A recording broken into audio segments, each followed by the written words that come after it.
we anticipate to have a INA of around 440 billion shillings, grants of around 51 billion, and then that leaves us with a deficit of around 767 billion Kenya shillings. There was a budget before, because the figure now, 410 billion is the monies that have been budgeted for transfers to counties. But this 410 billion, 380 billion accounts for this financial year. 30 billion is what we call carryovers, monies that we are not being able to be disbursed in the last financial year.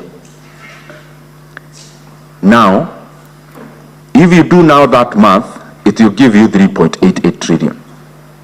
I don't want to go much to the revenue side, but the revenue side, we project to have ordinary revenue of around approximately 2.5 to 2.6 trillion in ordinary revenue.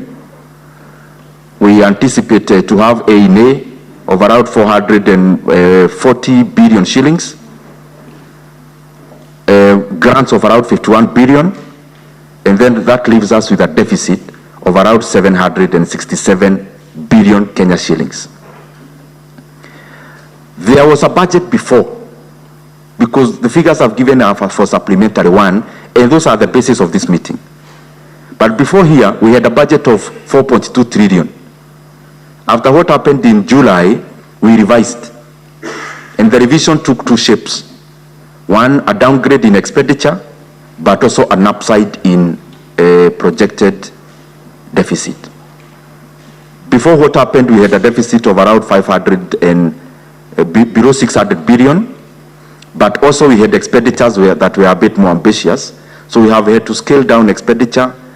That is why the budget fell from 4.2 to 3.8, but also the shortfall that was to be more, the shortfall that was to be escalated further was taken care of by the deficit.